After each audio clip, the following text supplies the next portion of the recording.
We have posters and books and concept art and all that good shit. I've watched the director's cut. I fell asleep on the director's cut every time. I feel like that movie is amazing. I fell asleep on it 5,000 times too. I don't think I've ever stayed up and watched the whole thing front to back. Oh, fun fact. Someone told me recently that Pink Floyd was supposed to do the real sound, the score to that movie originally. And that, I forgot the name of the song. This opening sequence for the movie is a song that they have that syncs perfectly. And in case you didn't know, the album that we made is synced perfectly to the movie until the album stops. Yeah, so try that when you get home. When you see the MGM line, you press play on the album and then have fun. David Nakayama, who is a comic book artist.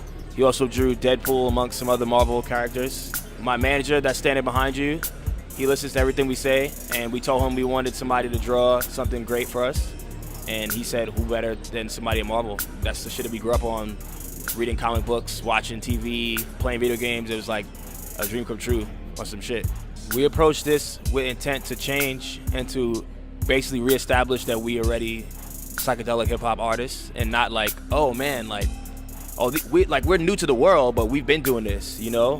Quote himself, like, we've been doing this. So it's not like that changed much. It was more like, well, we'll tell you again who we are and why we do this shit. Yeah. I can't really say that we would be bigger or better on a big label or whatever. I think we just ride out the way we've been riding out, is independent. It's better. All the money is ours. All the ideas come from us. There's no one that's reaching for my pocket before I am. And fuck those people that have to do that. Sorry. Unfortunately. I have to always make my own money by myself with these guys. It's better. You make money alone? I mean, you know what I mean. When I make music and shit, I don't really like to listen to other people's shit until I'm ready to digest it, to apply it to my own production.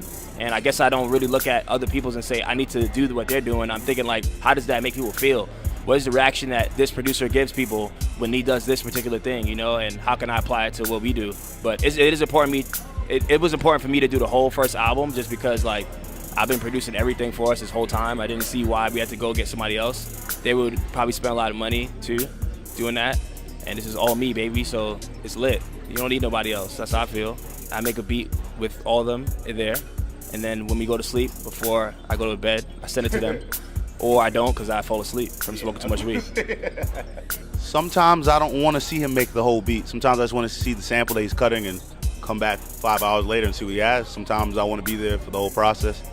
Depends. Sometimes it's good for a guy to make the shit alone and have no distractions. I'm farting and coughing in the background. I think naturally, when me and Juice are sitting there listening, we just come up with melodies or start writing, and then it's natural, just jamming out, like how they jam out, the bands jam out in the garages and shit, pretty much.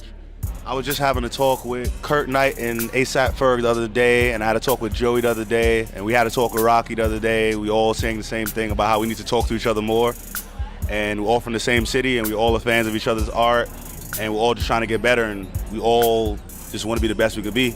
And honestly, the only way you can be the best is if you support your people. I wouldn't be as great if I didn't have these two guys, and likewise with them. You know, who knows if I was to call Joey right now and say, hey man, do you think I should do an interview with Esquire? And he says, last time I did an interview with them, it went great, do it.